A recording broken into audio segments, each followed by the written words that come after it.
Sing Correctional Facility, formerly Ossining Correctional Facility, is a maximum security prison operated by the New York State Department of Corrections and Community Supervision in the village of Ossining, New York.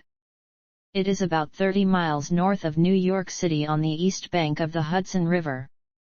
It holds about 1,700 inmates and housed the execution chamber for the state of New York until the abolition of capital punishment in New York in 2004. The name Sing Sing was derived from the Sint-Sink Native American tribe from whom the land was purchased in 1685, and was formerly the name of the village. In 1970, the prison's name was changed to the Ossining Correctional Facility, but it reverted to its original name in 1985. There are plans to convert the original 1,825 cell block into a period museum. The prison property is bisected by the Metro-North Railroad's 4-track Hudson Line. Plot: sometime after the events of the first film, Buster Moon is thriving with his newly rebuilt theater, with Johnny, Mina, Rosita, Gunter, and Miss Crawley working as his cast and crew while Ash performs as a soloist. They fail to impress Suki Lane, a talent scout dog working at Crystal Entertainment, who tells Buster he would not make it in nearby Redshore City, the entertainment capital of the world. Encouraged by Nana Noodleman, Buster reunites his crew and they head off to the city to make an impression. They are denied entry into Crystal Entertainment, but manage to sneak in for an audition with entertainment mogul Wolf Jimmy Crystal. As Jimmy is uninterested in Buster's original show pitch, Gunter suggests a space-themed sci-fi musical that features songs from Clay Calloway, a legendary rock star lion who has not been seen in 15 years. Intrigued and assuming Clay will be a part of the show, Jimmy greenlights it, telling them to have the show up and running within 3 weeks. Miss Crawley finds where Clay lives and goes to visit him, but he scares her away with a series of booby traps. During production, Rosita develops a fear of heights during rehearsal and is unable to keep her role, which Buster begrudgingly gives to Jimmy's daughter, Portia, on his insistence, while Rosita is relegated to a minor role. Meanwhile, Johnny has been assigned to work with top choreographer Proboscis Monkey Klaus Kick and Clobber, but his strict and harsh teaching methods leave Johnny unable to learn effectively. This also leads Johnny to believe that Klaus dislikes him. Johnny later comes across a street dancer Lynx named Nushi, who agrees to help him out. Mina has been cast in a romantic scene with Darius, a self-absorbed actor yak. Having never been in love before, Mina is unable to get the feelings across during their scene. She later meets and falls in love with an ice cream vendor elephant named Alfonso. Jimmy eventually finds out that Buster never contacted Clay about the show and threatens to harm Buster if he does not deliver. Ash and Buster visit Clay instead to convince him to be in the show. He refuses at first, but Ash changes his mind. Back at the theater, Buster asks Portia to switch roles with Rosita, as Portia's acting skills are poor. Portia misinterprets this as Buster firing her and runs off. Outraged upon learning this, Jimmy scolds a crying Portia for embarrassing him as news of the alleged firing is broadcast on a talk show, and then nearly drops Buster off his penthouse roof before locking him in a closet. Suki later frees Buster and warns him to leave Redshore City with his friends before Jimmy can kill him. Ash arrives with the crew and Clay, who advises Buster not to run and hide as he did after his wife Ruby died. Buster decides to have the cast and crew put on the show that night behind Jimmy's back after he witnesses Jimmy insulting him and his friends on live TV. Portia rejoins the show, while Johnny calls his dad and his gang to come over and help keep Jimmy and his bodyguards at bay.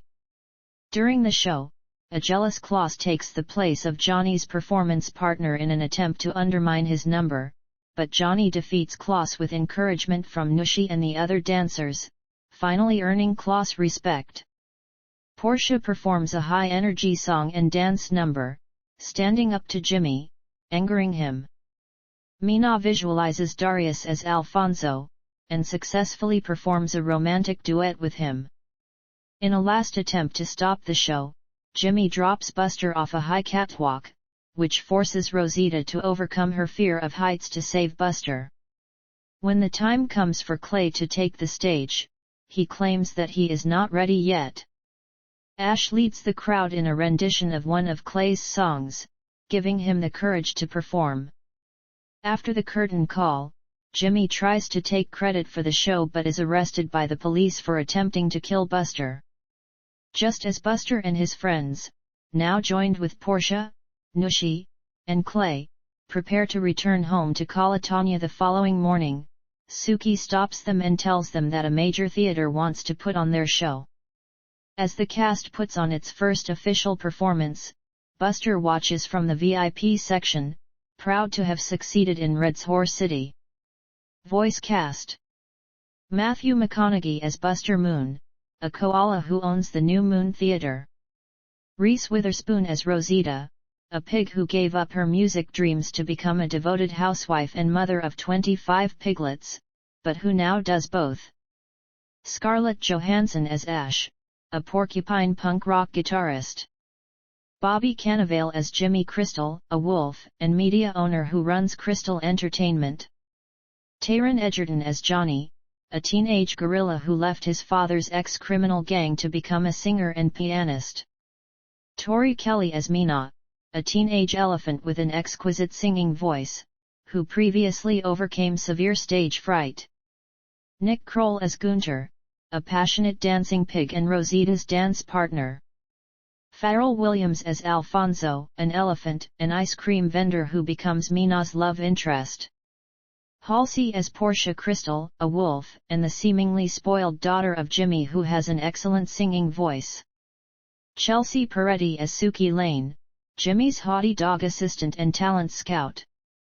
Letitia Wright as Nushi, a Lynx street dancer who helps Johnny regain his confidence while he learns his choreography. Bono as Clay Calloway, a white-maned aged lion who was once a rock star legend until his wife, Ruby, died.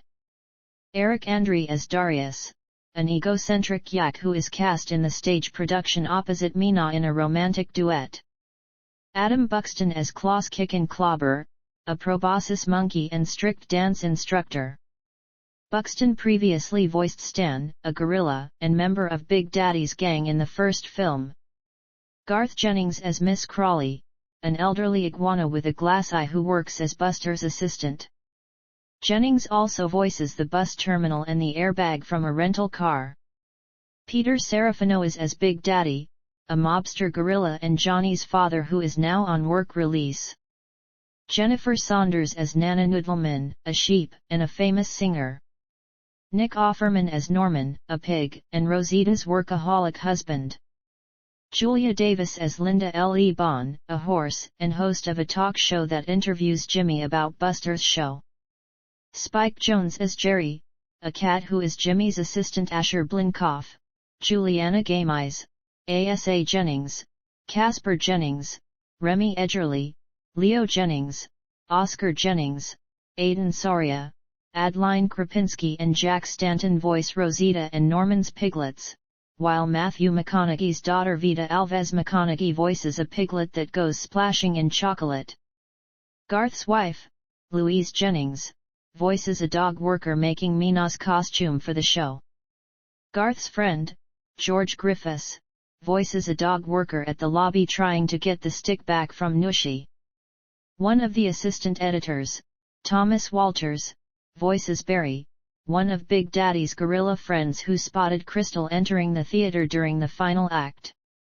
As with the first film, Wes Anderson, Chris Renault, and Edgar Wright all have cameos in the film, with Anderson as a Tarsia night cleaner, Renault as Linda L. E. Bon's show announcer, and Wright voicing a dog cop and a pig chauffeur.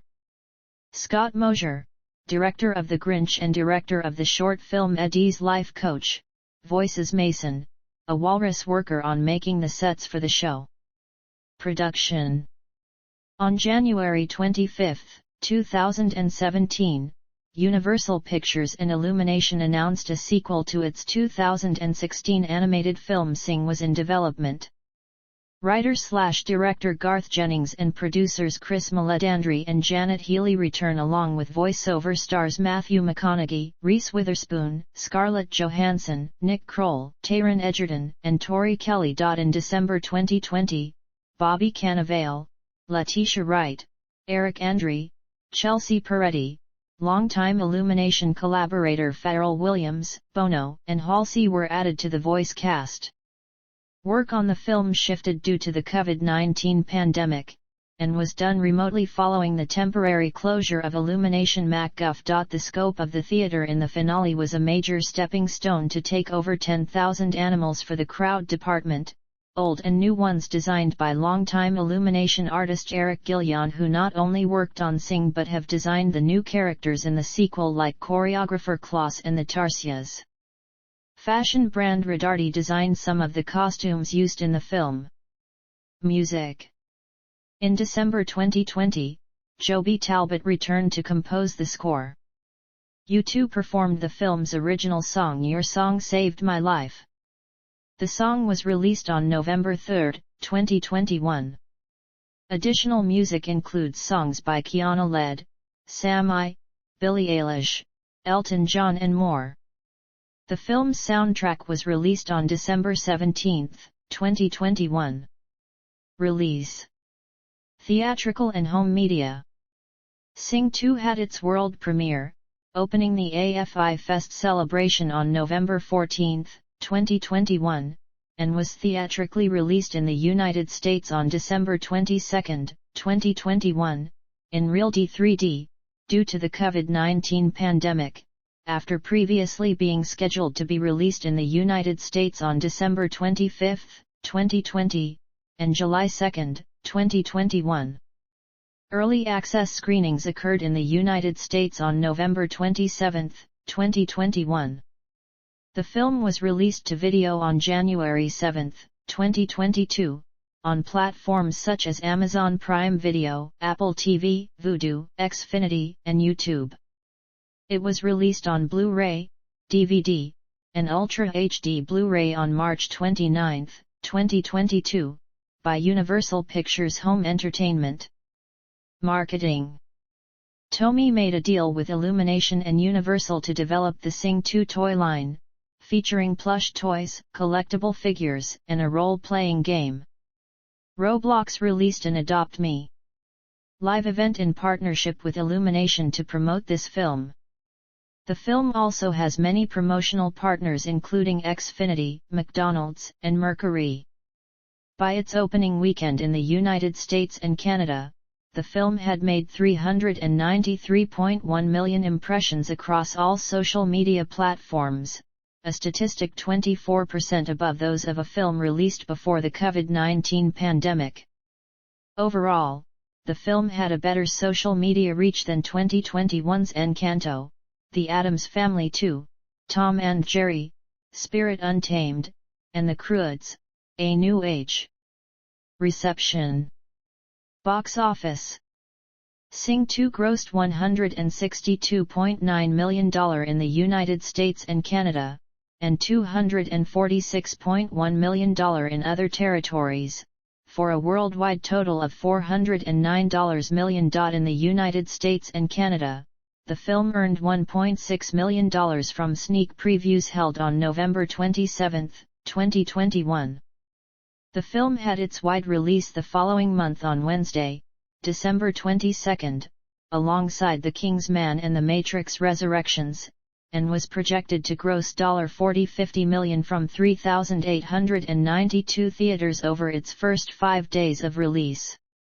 The film ended up grossing $22.3 million in its opening weekend from an estimated 4.1 million theater admissions, placing second at the box office behind Spider-Man: No Way Home. Women made up 58% of the audience during its opening, with those below the age of 25 comprising 56% of ticket sales and those below 17 comprising 44%. The ethnic breakdown of the audience showed that 39% were Hispanic and Latino Americans, 35% European Americans, 15% African American, and 7% Asian or other. In its second weekend, the film remained in second place with $20.2 million. Sing 2 once again retained second place at the box office in its third weekend with $11.6 million. On January 8, 2022, Sing 2 became the first animated film of the COVID-19 pandemic to cross $100 million at the US and Canadian box office, as well as the first film since Frozen 2 to reach this milestone.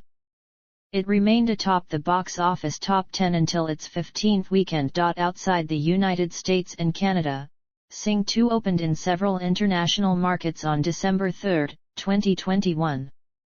The film made $1.12 million in its first weekend, $1.5 million in its second, and another $1.5 million from 16 markets in its third. After screening in an additional 22 markets, Sing 2 earned $19.2 million in its fourth weekend and had the biggest opening for an animated film during the COVID-19 pandemic in both France and Mexico. The film made $17.2 million in its fifth weekend, which included a $1.2 million opening in Ukraine, $17.1 million in its sixth weekend, and $8.4 million in its seventh weekend. In its eighth weekend, the film had strong openings in Germany, Poland, and Austria. In its ninth weekend, the film earned $17.4 million from 62 markets, which included a $9.3 million opening in the UK. In its 10th weekend, the film earned $14 million from 63 markets, which included a $1.1 million debut in the country of Denmark, where pandemic restrictions had recently been lifted. The film crossed the $300 million mark worldwide in its 11th weekend after adding $11 million to its total, which included a $2.2 million debut in the Netherlands. The film's gross remained consistent in its 12th weekend with $10.3 million that included a 1% drop in the UK. Sing 2 crossed the $200 million mark outside the US and Canada in its 13th weekend. By March 6, the film had surpassed the original film's gross in the UK with $40.5 million. In its 15th weekend, the film added $3 million to its total gross, and the Sing franchise as a whole passed the $1 billion mark. The film made $6.1 million in its 16th weekend, which included a $4.3 million opening in Japan. It added $3.6 million in its 17th weekend. The film crossed the $400 million mark worldwide with the addition of $1.9 million in its 19th weekend. It is the first film since Frozen 2, the first animated film during the pandemic, and the ninth Illumination title to reach the milestone. It made $1.2 million the following weekend. Critical response. On the review aggregator website Rotten Tomatoes, 72% of 134 critics' reviews are positive, with an average rating of 6.1/10. The website's consensus reads, "Second verse, same as the first. For audiences that enjoyed the first installment, Sing 2 should prove another endearing diversion." Metacritic, which uses a weighted average, assigned the film a score of 49 out of 100, based on 28 critics, indicating mixed or average reviews. Audiences polled by CinemaScore gave the film a rare average grade of A+ on an A and to F scale, while Post-Track reported 91% of audience members gave it a positive score, with 78% saying they would definitely recommend it. Justin Lowe, writing for The Hollywood Reporter, praised the musical set of the film, calling the ragtag cast that Buster had brought for an amateur cast, had blossomed into a full-fledged company of professional performers. Peter de Brugge, of Variety, also gave a positive review, saying the film is an elaborate machinery of joy, and it's easier to appreciate how every choice seems designed to put a smile on people's faces. However, a few reviewers were disappointed by the film. Emily Clark of Plugged In praised the film's inspiring and emotional elements, but took issue with the fact that Meena clearly tells Buster she's not okay kissing someone on stage, and he sort of dismisses her. The whole affair made me a bit queasy thinking about how many a young starlet has received her first smooch from a total stranger at the behest of adult directors and producers. Mark Kermode, who had given the first film a positive review, stated that Sing 2 overused its flashier technical effects and lacked the homemade charm that characterized the first film.